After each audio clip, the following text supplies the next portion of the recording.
"You deceived my son, didn't you? You're after our money." My fiancé's mother, Debbie, yelled at me. That's not true. I was attracted to Glenn's personality. Even my direct and honest response seemed to fall on deaf ears with them. Glenn was also indignant, and despite repeatedly trying to talk, it appeared they weren't listening. Gradually, we began to feel that no matter what we said to his shocked parents, it would be meaningless. Is educational background and social status so important? Sure, I come from a single-parent family and might not be well educated, but I am confident in my work, and I see no reason to be insulted. I asserted firmly. This caused their expressions to darken. Glenn's father, Jake, sneered and pointed his finger, saying, "I'd like to see the face of a poor parent once." To that comment, I responded with a smile. They probably thought I was disheartened after being criticized repeatedly.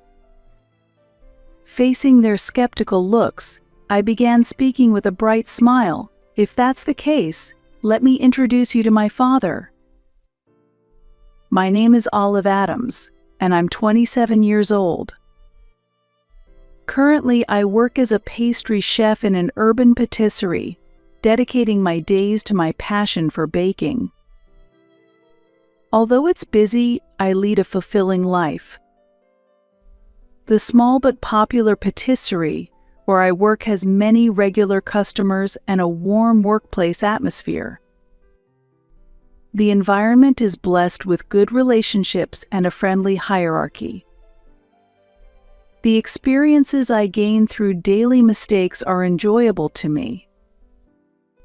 My inspiration to become a pastry chef came from my mother. As a child, the sweets my mother made seemed like sparkling jewels, and those memories are still vivid to me today. I want to be a pastry chef like my mother and make sweets that bring happiness to everyone," I told her, and she gave me a gentle smile in the kitchen. This vague memory is one of my precious memories with my mother. As you might guess, my mother passed away from illness when she was young. However, I did not feel a deep sense of loneliness. It's because of my father's deep love. Even before my mother's death, my father cherished the time spent with family and loved my mother deeply. When my mother passed away, despite his own grief, every time I cried remembering her, he would comfort me without showing his sadness, gently stroking my back. "Olive, Mom is always watching over us from heaven. I'll try my hardest for you, so why don't you also make an effort? Let's tell Mom that we're doing well," he said, smiling gently while patting my shoulder. I can still clearly remember that expression. It must have been a challenging time for my father. Despite being busy with work, he always prioritized our family and truly loved my mother. When I was too young to understand the pain caused by my mother's death, I was self-centered and couldn't see beyond myself. However, my father filled the emptiness left by my mother's absence by spending weekends with me and participating in school events. Thanks to my father's love, I was able to grow up without feeling lonely and decided to become a respectable adult for both my father and my mother in heaven. During high school, when thinking about my future career path, I found the profession of pastry chef appealing and discussed it with my father. I was influenced by the happy sight of my mother making sweets when I was a child. "Olive, you can choose the path you desire. I'll support whatever choice you make," my father answered with a warm smile. "Dad, thank you. If I become a pastry chef in the future, I'd like you to be my first customer.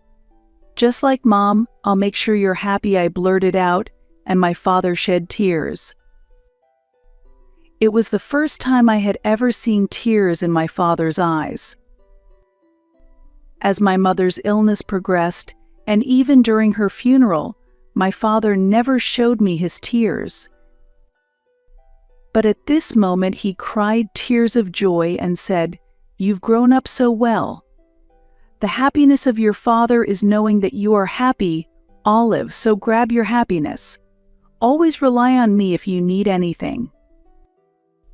Encouraged by his words, I vowed to make both myself and the people around me happy. After graduating from high school and studying at a vocational school, I finally became the pastry chef I had dreamed of and started working at the current patisserie. There I met someone who I could cherish as much as my father, Glenn. Olive. Glenn. Sorry, I'm late. It's okay, you were at a meeting for a new cake design, right? I'm looking forward to the next product. Glenn has been a frequent visitor to the patisserie where I work, and through several visits we became close.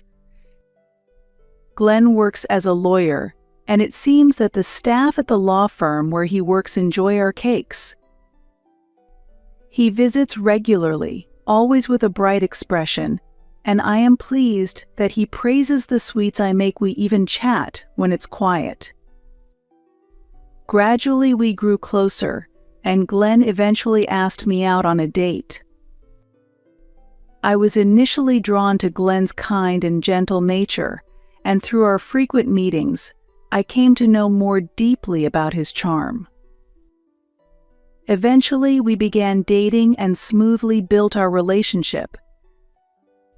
When our relationship reached a significant milestone, Glenn proposed marriage, and I gladly accepted. Later, we were to meet each other's parents, but this is where we faced a major obstacle: Glenn's parents. I had not yet met Glenn's parents, and Glenn had not yet told them about our relationship. Glenn has been unable to talk about this because he grew up receiving a lot of affection from his parents, which came with many restrictions on his relationships and romantic involvements. Glenn's family is proud of his success and boasts that he comes from a family line that he should be proud of. While they appear to be loving parents who support their son on the surface, Glenn revealed the truth to me. In fact, they want to control me. Even my friendships and academic choices have been guided by them. If the family of a friend I chose did not meet their standards, they would ruthlessly criticize and harm that family. If I resisted, the consequences would affect my friends. So I had no choice but to comply. That must be tough. However, I desire a future with you more than anything, Olive. That feeling will never change. I have given up much in the past, but marrying you is something I cannot concede. Glenn spoke passionately, and his sincere attitude moved me.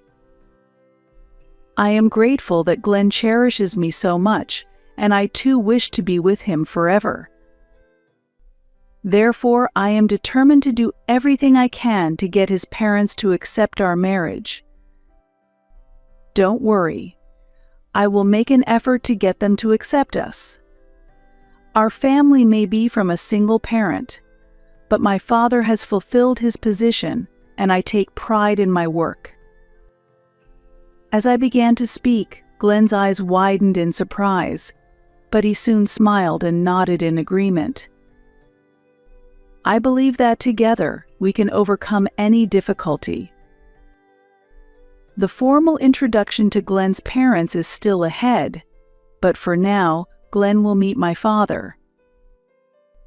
In fact, Glenn had met my father several times before, and this time, it was almost a formal announcement of our marriage. Upon hearing this, my father smiled warmly and nodded. Congratulations. I am more than happy to entrust Olive to you, Glenn. Please take good care of her. Thank you, father-in-law. I will definitely make Olive happy, Glenn responded. No need to worry. I've heard a lot about you from Olive. I'm good at judging people, my father said with a laugh, and I couldn't see what he was thinking behind that smile. After receiving my father's blessing, Glenn started, I'd like to talk a bit about my parents, and began to slowly share his family story. His parents hold traditional values dearly and were strict about Glenn's choice of friends. As a result, many of Glenn's friends left due to excessive interference. There were times when he was seen talking to friends whom his parents disapproved of, and he was criticized. Frankly, the topics Glenn openly discussed felt very harsh to me. I was surprised at the excessive involvement in a child's friendships, and especially judging others based on appearances, education levels, and family situations. I see. That must have been a tough experience. If anything is said about family structure, they will probably criticize me as well, my father said, and I could see Glenn taking a deep breath. As Glenn apologized, my father quietly shook his head. As I had heard before, Glenn's parents are people who look down on those with low educational levels and single-parent families. I knew there would be obstacles to this marriage. No matter how excellent a manager my father is, to Glenn's parents, I am just a woman raised by a single parent. Glenn understands this fact and had discussed this issue with my father beforehand. No, I will do whatever it takes to get them to accept my marriage to Olive. Reality does come with difficulties. Having lived with such parents for many years, you understand how hard it can be, Glenn said, and my father quietly responded. Dad, I called out, and my father slowly smiled. I'm not denying it, but I feel it's important to seek adult support. Even though you are both adults, you are always our beloved children. Ideally, anyone should receive a lot of support in difficult times. Please feel free to rely on me when you are in trouble. I will surely be helpful then. What does that mean? I asked, but my father did not give a specific answer. However, his expression when he said to call him if I truly found myself in dire straits was the warmest I had ever seen. I understood the meaning of that on the day we went to greet Glenn's family. I had informed my father of the visit schedule in advance. His smile as he saw us off was heartwarming. Please be assured I am here. If they say anything rude, I will definitely protect you, Glenn said, preparing himself mentally. I can withstand any words. I am ready. This was my first visit to Glenn's home. As I had heard, the house was incredibly large, and I approached it nervously. And the moment we arrived, I was simply stunned by the grandeur of Glenn's house. This is beyond my imagination, a bit too big, a solid gate, and a vast property. There was a flowing waterfall in the garden, and well-maintained plants swayed in the wind. I already knew that Glenn came from a prestigious family and was a graduate of a renowned university, but I was surprised by the luxurious house befitting his family status. I was anxious about whether I would be accepted, but I quickly corrected myself. Just as Glenn's family judges people based on appearances and educational backgrounds, I reconsidered and thought that I should not judge them based on first impressions. When I pressed the doorbell at the entrance, a clear voice soon greeted us. When Glenn introduced himself, a butler and maids quickly came to greet us. I was still filled with a sense of unfamiliarity at the sight. After that, Glenn led me into his house. Glenn, a cheerful voice rang out, and there stood a woman in a bright dress and a man in a fine suit. They expressed joy upon seeing Glenn and embraced his shoulders. "Welcome back, Glenn. I've been looking forward to meeting your fiancé. And this is? Let's talk inside," they said, and I felt their eyes examining me carefully, but I kept the details in my heart. It was clear these two were Glenn's parents, and I greeted them with a smile, filled with respect. Led into a formal reception room, I greeted Glenn's parents with a bit of nervousness. "Nice to meet you. I apologize for the delayed introduction. I'm Olive Adams, and I am in a relationship with Glenn. I look forward to getting to know you both better." Olive and I met at the cake shop where she works. Our office staff likes the cakes from that shop and buys them frequently. I was drawn to her bright, hard-working, and kind personality, and I want to spend my future with her. Glenn's parents, Debbie and Jake, listened quietly to our sincere conversation. When there was a pause in the conversation, Debbie took a deep breath before asking, "Olive, which university did you graduate from?" "Actually, I didn't go to university. Influenced by my mother, I aimed to be a pastry chef and graduated from a vocational school." Debbie's face clouded over at my answer, which I had anticipated. She values educational background, so it was clear how she would view someone with only a vocational school background. "Currently, I am pursuing my dream and working as a pastry chef at a patisserie." Despite my answer, Debbie did not look particularly pleased. So, "I'm surprised by your educational background. Was it a meeting at the shop? Did you approach him proactively?" "Mom, stop," Glenn interjected, but Debbie coldly replied, "The background of the meeting and educational history are important, right?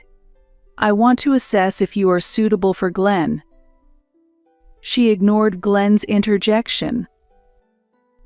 Moreover, Jake looked down on me, saying, "Being a pastry chef is quite a tough job, I hear. With the development of AI, it might even disappear in the future.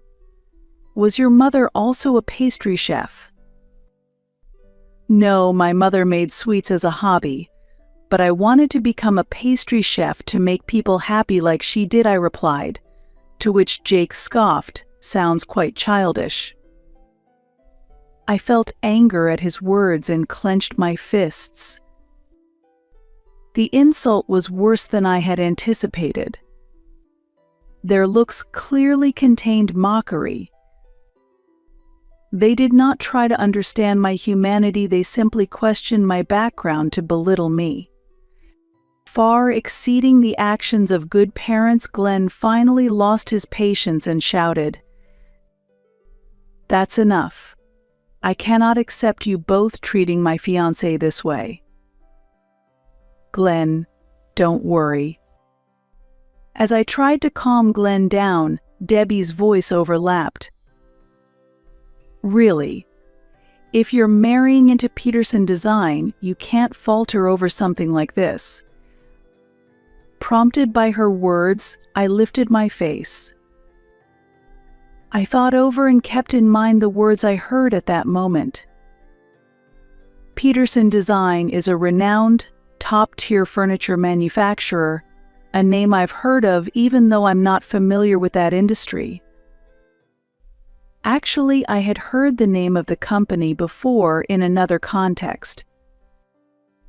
Recalling my father's warm smile, I narrowed my eyes slightly.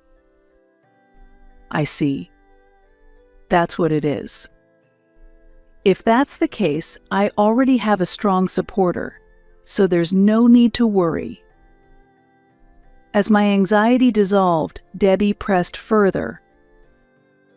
Still, I wonder how your mother ever allowed you to become a pastry chef. I hope she doesn't regret it, though I doubt it. My mother has passed away, so I don't know, but she always supported me since I was a child, so I think she would be happy to see me walking my own path now. Passed away? Are you, by any chance, raised in a single-parent family? At my response, they showed expressions of astonishment. I nodded without being perturbed. My mother passed away when I was little, and my father raised me on his own. Their reaction was as expected. Upon hearing my story, Debbie began to get emotional. You deceived my son, didn't you? You're after our money, Debbie yelled at me.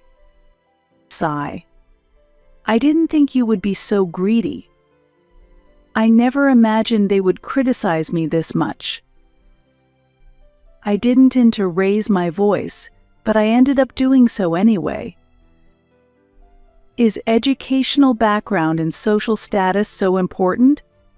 Sure, I come from a single-parent family and might not be well educated, but I am confident in my work, and I see no reason to be insulted, I asserted firmly. Their expressions changed drastically with my words. Jake scoffed and pointed at me, saying, this is what poverty looks like. Give me a break. I never said my family was poor. Yet, simply because I come from a single-parent family, they concluded we were poor and showered me with accusations. I don't wish to associate with such people, but I do want to marry Glenn. For that to happen, they need to go through a tough experience. I'd like to see the face of a poor parent once. To that comment, I responded with a smile. They probably thought I was disheartened after being criticized repeatedly. Facing their skeptical looks, I began speaking with a bright smile. If that's the case, let me introduce you to my father. I'll call my father right now to come here. Glenn seemed shocked that I was actually going to call my father. His parents did not seem to take my statement seriously. They had an attitude of go ahead and try. Yes, let's have him come over. Then we can talk about our child's education again. Yes, that sounds good. I immediately contacted my father. As I left the room, they still hurled criticisms at me, but I didn't care at all. Glenn apologized repeatedly as we left the room, expressing his regret throughout. I'm truly sorry. I can't believe they can be so terrible. I'm a disgrace as their son. I'm even prepared to leave the house. Thank you. But they're going to have a tough time this time, so I'm apologizing in advance. Glenn looked surprised at my words. I briefly explained a certain truth to him. Upon learning the fact, Glenn smirked secretly. I see. I fully support that. Let's make them regret their past actions. We eagerly awaited my father's arrival. Soon after, my father contacted us, and Glenn invited us to his home. As we stepped into the living room, Glenn's parents looked at us with a mocking gaze. However, the moment they saw my father, their expressions froze. Why? Ah, Mr. Adams, why are you here? My daughter is going to be looked after by the Peterson family, so I came to greet you. I didn't expect you to be Glenn's parents. Faced with my father's calm smile, they seemed unable to move. Their faces paled as they looked around, and no trace of their previous bravado could be seen. So, it has come to this after all. You predicted this, didn't you, Dad? That's why you asked me to call you if there was any problem, right? My father nodded slightly at my statement. In fact, my father is a well-known executive who oversees a wide range of businesses in the interior design industry. After hearing about Glenn's parents from him, my father had realized that Jake was the president of Peterson Design. Peterson Design is one of the many companies that my father has financed and supported, and Glenn's parents were unaware of this fact. Also, it should be noted that my father's investment was the catalyst for the company's development. This information all comes from my father. Upon realizing that the one who supported their company is my father, their faces turned pale and they were lost for words. My father looked at them coldly and said, "Judging my daughter as poor just because she comes from a single-parent home, and accusing her of being after money is unacceptable. I have not let my daughter want for anything. And I do not wish for anyone to interfere in the genuine relationship between these two. I am truly disappointed to learn that the president of Peterson Design has such a character. Please wait. That's not what I meant. I didn't mean it that way. Not your intention. Then what was your intention? You belittle a profession my daughter respects and intrude on the private matters of a family you know nothing about. It clearly feels malicious." Faced with my father's remarks, they had no room to argue and fell silent. I considered how we could possibly improve the situation, but could not find any way to turn things around. It was such a situation. It is all their own responsibility. I never felt that they had the intention to accept me from the beginning. They probably felt disgruntled that their well-raised son was going to be tied to a woman from a single-parent home. Still, I wish they had shown a willingness to understand from the start. I will sever ties with a company that treats my daughter this way. I will also withdraw my support going forward, my father declared quietly, and upon hearing those words, they turned pale and nearly burst into tears, desperately pleading, "We're sorry. Please reconsider that decision. We truly regret it. We approve of everything including marriage. We approve, so please." They were cornered and uttered those words out of desperation. But I could not accept their attitude of approving our marriage for such reasons. It was infuriating that they prioritized their own interests over understanding me and genuinely accepting Glenn's feelings, even showing disdain for their own loving son. Just as I was about to speak, Glenn quietly said, "Please stop." I was struck by the emotion from Glenn, who was usually calm and mild-mannered, rarely showing anger, and then he looked at his parents with a stern gaze unlike anything I had seen before. "You insulted Olive just now and then you quickly agreed to the engagement just because you felt financially cornered. Is that a normal behavior? It's all just to satisfy your own desires. I can't stand it anymore. Don't hurt Olive any further. I intend to sever my relationship with you through my marriage to Olive." At Glenn's resolute statement, his parents were shocked and their eyes widened. Debbie, unable to hide her agitation, moved closer to Glenn as if pleading. "Please. Glenn, say you're joking. After all, we've raised you? Is that truly for me? My education and friendships have always been controlled by you. I thought enduring was my role. But then someone important came into my life, and I realized I can't maintain the status quo. I am grateful to you, but I can no longer bear to look at you." Debbie cried out, tears starting to flow as she faced rejection from her beloved son.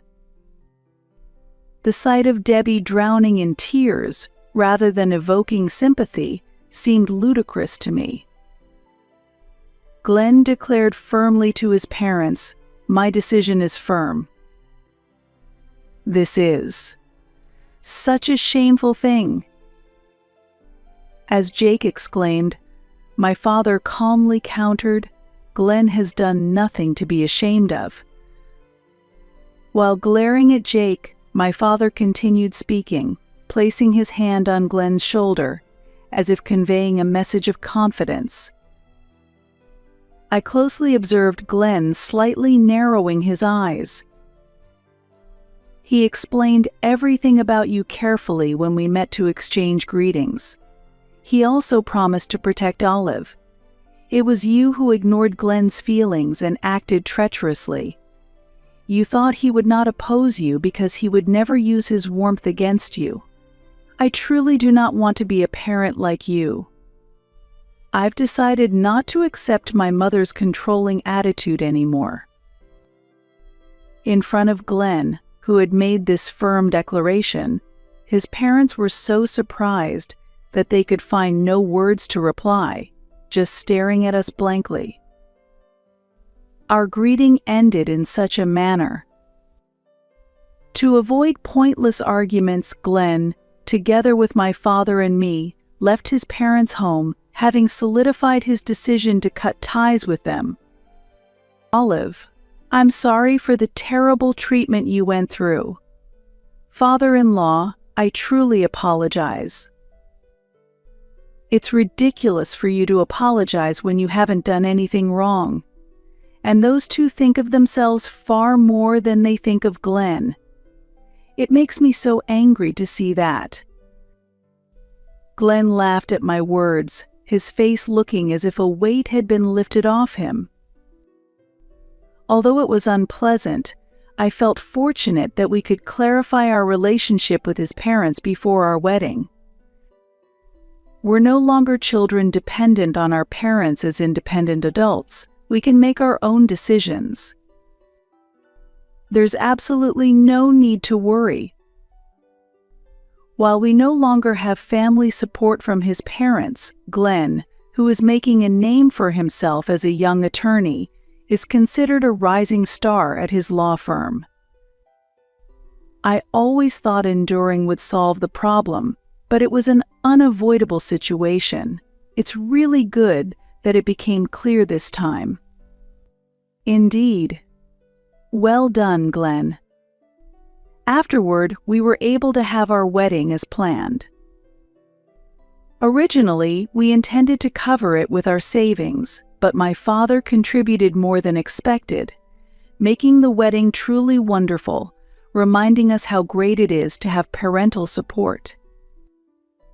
Naturally, we did not invite Glenn's parents to the wedding. Debbie, who deeply loves Glenn, seemed devastated by this fact.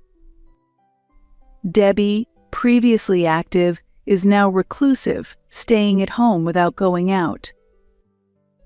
Seeing Debbie change so dramatically, Jake asked for a reversal of the estrangement, but Glenn refused his request.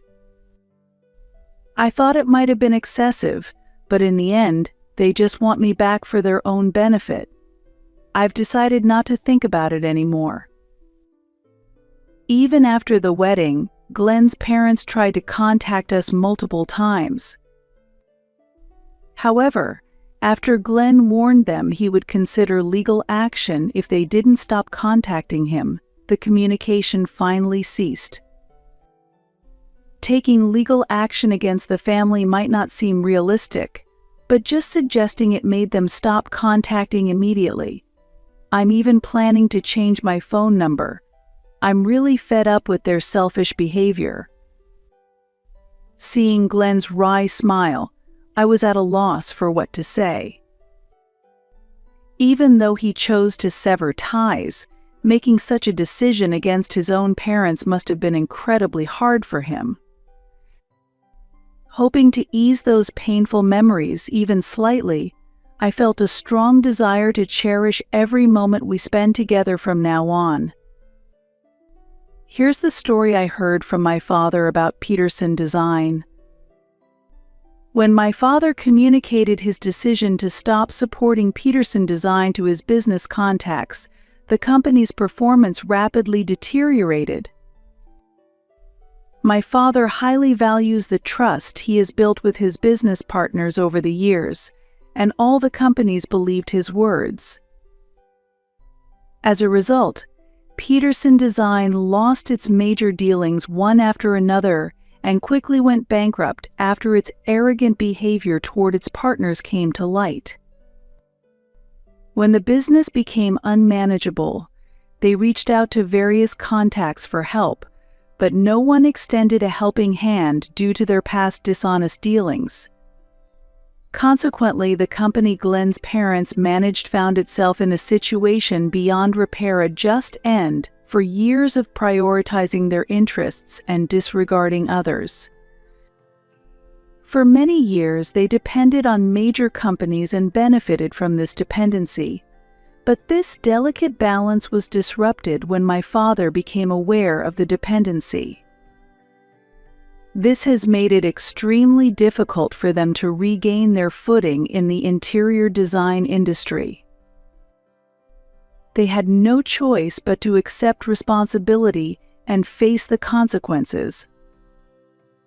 When my father shared this fact with me, he did so with a calm smile, comforting me that if Glenn feels any pressure, he is always ready to listen.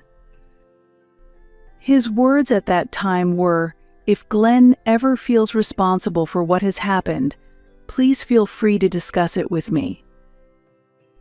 "Yes, Dad, thank you," I replied, and my father added, "You and Glenn have nothing to worry about. I hope you two have a happy life together."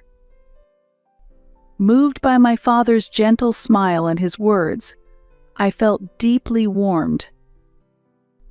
My father has always watched over my growth, accepted Glenn, the partner I chose, and fully supported our relationship. His presence is invaluable to me. Even through the sadness of losing my mother, my father was always by my side, cherishing our time together. His deep love has shaped who I am today and provides a strong foundation that supports me. Having learned from my father the importance of respecting others and showing love through concrete actions, I deeply understand the importance of maintaining gratitude as we move forward. I feel incredibly fortunate to have met a husband who shares and understands these sentiments. As I move forward in life, I vow to never forget this gratitude and to offer support and compassion to the important people around me, just as my father has shown me. I sincerely hope to interact with others with love and respect, just as my father has demonstrated.